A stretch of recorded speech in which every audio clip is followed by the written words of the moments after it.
Hello guys, my self मुस्कान। आप देख रहे हैं अपना YouTube channel IQ student points. So guys, जैसे कि हमने कॉस्ट अकाउंटिंग की क्लास 6 में यूनिट 4 पढ़ा था, मेथड ऑफ कॉस्टिंग। उसके पार्ट फर्स्ट में हमने पढ़ा था कि कॉन्ट्रैक्ट अकाउंट क्या होता है, मतलब कॉन्ट्रैक्ट अकाउंट कैसे बनता है, उसमें क्या होता है। और उसका सेकंड पार्ट है ये, तो हम आज इसमें पढ़ेंगे कि हमारी कॉस्ट शीट क्या होती है और वो कैसे बनाई जाती है। तो चलिए टाइम वेस्ट ना करते हुए हम अपनी स्टडी कंटिन्यू करते हैं। जैसे कि आप लोगों को पता ही है कि एडमिट कार्ड आ चुके हैं, बट अभी प्रोग्राम वाले बच्चों के नहीं आए हैं, तो वो भी 1-2 दिन में आ ही जाएंगे। तो हमारे कॉस्ट अकाउंटिंग में ज़्यादा टॉपिक तो नहीं बचे हैं, बट जितने भी बचे हैं उनको कंप्लीट कर लेते हैं। तो कॉस्ट शीट करने से पहले हम उसका फॉर्मेट देख लेते हैं कि कॉस्ट शीट का फॉर्मेट क्या होता है। तो कॉस्ट शीट का फॉर्मेट होता है ये। तो अगर आप कॉस्ट शीट का फॉर्मेट याद कर लोगे तो कॉस्ट शीट हार्ड नहीं है, मीन्स कि पूरा क्वेश्चन में गिवन होता है फॉर्मेट के हिसाब से। अगर आपको फॉर्मेट याद है तो वो फॉर्मेट पे पुट करो वैल्यू को, देन कॉस्ट शीट आपकी कंप्लीट हो जाती है, आपका प्रॉफिट आ जाता है। तो मैं आपको पहले फॉर्मेट समझा देती हूँ ताकि आपको फॉर्मेट याद करने में इजी हो जाए। तो हमारे इसमें क्या होता है, जो हमारा रॉ मटेरियल होता है एंड डायरेक्ट लेबर कॉस्ट होती है और एक्सपेंसेस होते हैं, इन सबको अगर ये हमारे को गिवन होते हैं तो इनको ऐड करते हैं। इनको ऐड करने के बाद जो हमारा निकल के आंसर आता है उसको हम कहते हैं प्राइम कॉस्ट। देन उसके बाद फैक्ट्री ओवरहेड्स को हम ऐड करते हैं प्राइम कॉस्ट में। फैक्ट्री ओवरहेड्स आपके हो सकते हैं कि जो आपका वर्किंग प्रोग्रेस है, जब मतलब कि जो काम चल रहा है आपका ऑफिस में, वो अगर हमारा ओपनिंग है तो हम उसको ऐड करते हैं, अगर क्लोजिंग है तो हम उसको लेस करते हैं। देन उसके बाद जो हमारा उसको ऐड प्राइम कॉस्ट में फैक्ट्री ओवरहेड्स को प्लस करके जो भी आता है उसको हम कहते हैं फैक्ट्री कॉस्ट। उसके बाद हम क्या करते हैं, ऑफिस एंड एडमिनिस्ट्रेशन जो हमारे ओवरहेड्स होते हैं उसको फैक्ट्री कॉस्ट में ऐड करते हैं, तो हमारा जो आंसर आता है उसको हम कहते हैं cost of production. Cost of production में हम opening stock of finished goods को, मतलब कि ओपनिंग स्टॉक और closing stock, opening stock plus होता है एंड क्लोजिंग स्टॉक माइनस होता है। कॉस्ट ऑफ प्रोडक्शन में ओपनिंग क्लोजिंग को प्लस माइनस करने के बाद जो हमारा निकल कर आता है उसको हम कहते हैं cost of goods sold. Then उसके बाद सेलिंग एंड डिस्ट्रीब्यूशन ओवरहेड्स जो होता है उसको प्लस करते हैं। देन हमारे पास आ जाती है टोटल कॉस्ट, मतलब कॉस्ट ऑफ सेल आ जाती है। उसके बाद हम प्रॉफिट कैसे फाइंड करते हैं, जो हमारे को टोटल सेल क्वेश्चन में गिवन होती है, टोटल सेल को हम टोटल सेल को हम लिख देते हैं। देन उसके बाद जो हमारा कॉस्ट ऑफ सेल आता है, मतलब टोटल कॉस्ट आती है, उसको हम सेल में से डिवाइड कर देते हैं। जो भी हमारा बचता है वो हमारा प्रॉफिट होता है। ये आपको जब समझ आएगा जब हम क्वेश्चन करेंगे। अभी आप फॉर्मेट याद कर लो, बस फॉर्मेट याद करोगे तो आपको क्वेश्चन करने में इजी होगा। और प्रॉफिट कैसे निकालना है सेल में से और कॉस्ट ऑफ सेल में से, वो मैं आपको क्वेश्चन कराऊंगी जो बताऊंगी, ठीक है। ये आपका फॉर्मेट था, इसको आप एज इट इज़ याद कर लेना, क्योंकि यही फॉर्मेट आपका हर क्वेश्चन में यूज़ होगा। तो चलो क्वेश्चन की ओर बढ़ते हैं। क्वेश्चन है हमारा, from the following information prepare a cost sheet. हमें कॉस्ट शीट प्रिपेयर करनी है। कॉस्ट ऑफ मटेरियल हमारा है ₹15 पर यूनिट। लेबर कॉस्ट हमारी ₹7 पर यूनिट।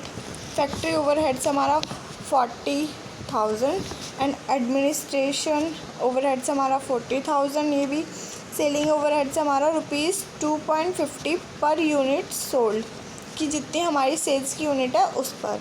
ओपनिंग स्टॉक है हमारा 500 यूनिट्स है 20 पर पे। क्लोजिंग स्टॉक है हमारा 250 यूनिट्स, ओके। और सेल है हमारी 10,250 यूनिट्स एट पर प्रॉफिट ऑफ 20% ऑन सेल, मतलब प्रॉफिट का 20% है, सेल नहीं, प्रॉफिट है सेल का 20%, ठीक है। यहाँ हमें प्रॉफिट भी दे रखा है, तो हमें प्रॉफिट मतलब प्रॉफिट का हमें, जैसे मैं आपको बता रही थी कि पहले सेल लिख लेते हैं, उसके बाद जो हमारा टोटल कॉस्ट होता है सेल में से टोटल कॉस्ट को माइनस करते हैं। अगर प्लस माइनस जैसे भी आता है तो हमारा लॉस में होता है या फिर प्रॉफिट आ जाता है, ठीक है। तो इसमें ऐसा कुछ नहीं है, इसमें हमें बोल दिया है कि प्रॉफिट जो हमारा सेल्स का 20% है, तो हमारा सेल्स कितना है 10,250 यूनिट्स पर, है ना। तो इसका 20% हमारा प्रॉफिट में एज इट इज़ आ जाएगा। हमें कुछ भी प्लस माइनस नहीं करना है, बस 10 250 का 20% निकालना है, देन प्रॉफिट में रख देना है। तो जैसे कि हमारा फॉर्मेट था उसी हिसाब से सॉल्यूशन होएगा, उसी फॉर्मेट में हमें अपना सॉल्यूशन करना है। देखो चलो कैसे करते हैं। तो हमारे कॉस्ट शीट का सेम वही फॉर्मेट है जो मैंने आपको दिखाया था कि जो जो हमें गिवन है वो हमें फॉर्मेट में रख देना है, तो हमारा कॉस्ट शीट प्रिपेयर हो जाएगा, पूरा तैयार हो जाएगा। तो हमारे फॉर्मेट के हिसाब से हमारे पास कॉस्ट ऑफ मटेरियल हमारा हमें क्वेश्चन में गिवन था कि हमें कॉस्ट ऑफ मटेरियल हमारा है @15 पर यूनिट। तो हमारे पास टोटल यूनिट्स कितने थे अभी हमने आपको दिखाया था कि तो हमें कहीं भी क्वेश्चन में यूनिट्स नहीं गिवन है कि हमें कितनी यूनिट्स लेनी है, बस हमें सेल्स की यूनिट्स गिवन है एंड उसके बाद हमें बोला गया है कि पर यूनिट मतलब कि कितना यूनिट है उसका पर रुपीज़ दे रखा है। तो पहले हम निकालेंगे कि हमारे पास टोटल यूनिट्स कितनी है। तो आप सॉल्यूशन के नीचे देखो आपको वर्किंग नोट दे रखा है, तो इसमें हमने क्या करा है, number of unit sold equal to number of unit of opening stock of finish goods plus number of units produced minus number of unit of closing stock of finished goods. Means कि आपका number of unit sold कितना था, sales में आपकी कितनी units थी। देखो question में हम देख लेते हैं, क्वेश्चन में देख देख के करेंगे तो आपको इजी पड़ेगा, मतलब आपको समझ आएगा। सेल्स की यूनिट हमें यहाँ गिवन है, सेल्स की यूनिट कितनी है आपकी यहाँ पे 10,250 यूनिट्स हमारी सेल्स की। तो जैसे कि हमारा फॉर्मूला हमने यहाँ पे लगाया था यूनिट्स, टोटल यूनिट्स निकालने का, तो जितनी भी सेल्स की यूनिट है इक्वल टू में नंबर ऑफ़ ओपनिंग स्टॉक की यूनिट्स। ओपनिंग स्टॉक की हमारी यूनिट्स हमें दे रखी थी 500 यूनिट्स दे रखी थी एंड क्लोजिंग स्टॉक की 250 यूनिट्स दे रखी थी, ठीक है। तो 500 यूनिट्स दे रखी है हमें, तो इक्वल टू में 500 units plus number of unit produced हमें निकालनी है कि हमने कितनी यूनिट्स प्रोड्यूस्ड करी है एंड माइनस में हमारी क्लोजिंग स्टॉक की जो यूनिट्स थी वो। 500 में से 250 माइनस करेंगे, 250 हमारा बचेगा। देन उसके बाद 250 को 250 में से माइनस करेंगे तो हमारा 10,000 यूनिट्स हमारे को मतलब प्रोड्यूस्ड की गई हैं। तो हमारे पास कितनी यूनिट्स है 10,000। तो कॉस्ट ऑफ मटेरियल हमारे पास 10,000 हमारी यूनिट्स थी, जिसके ऊपर @15 रुपीज़ हमें दे रखा था क्वेश्चन में। तो कॉस्ट ऑफ मटेरियल हमारा निकल जाएगा, मीन्स रॉ मटेरियल भी बोल सकते हैं हम। आप इसको मल्टीप्लाई कर लिख देना।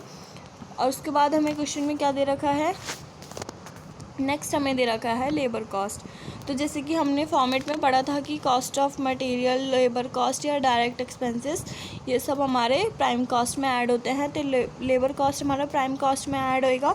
तो लेबर कॉस्ट भी 10,000 से आपका 7 पर रुपीज़ दे रखा है। तो लेबर कॉस्ट जो आपकी आएगी वो आप लिख दोगे, देन इनको प्लस कर जो भी आपका आएगा वो आपका होगा प्राइम कॉस्ट। उसके बाद हमें करना था कि फैक्ट्री ओवरहेड्स इसमें प्लस करने थे, जिसको प्लस करने के बाद हमारा फैक्ट्री कॉस्ट निकल कर आएगा। तो फैक्ट्री ओवरहेड्स हमें गिवन है क्वेश्चन में 40,000 यूनिट्स, ये रहा फैक्ट्री ओवरहेड्स। 3rd नंबर पे आपका फैक्ट्री ओवरहेड्स हमें क्वेश्चन में गिवन था, तो आप ये एज इट इज़ वहाँ लिख देंगे। देन इसको प्लस करने के बाद हमारा आ जाएगा फैक्ट्री कॉस्ट, ठीक है। नेक्स्ट हमारा फैक्ट्री कॉस्ट निकालने के बाद हमें एडमिनिस्ट्रेशन ओवरहेड्स उसमें प्लस करने होते हैं, जिसके बाद हमारा जो निकल कर आता है उसको हम कहते हैं कॉस्ट ऑफ प्रोडक्शन। तो एडमिनिस्ट्रेशन ओवरहेड्स हमें दे रखे हैं 40,000 है, ये भी नीचे ओवरहेड्स के नीचे ही दे रखे हैं। तो उसके बाद इसको एडमिनिस्ट्रेशन ओवरहेड्स को हम प्लस करेंगे फैक्ट्री कॉस्ट में, तो हमारा कॉस्ट ऑफ प्रोडक्शन निकल कर आ जाएगा। अब हमें निकालना है कॉस्ट ऑफ गुड्स सोल्ड, मतलब कि कॉस्ट ऑफ गुड्स सोल्ड निकालने के लिए हमें opening stock plus and closing stock minus करना होगा।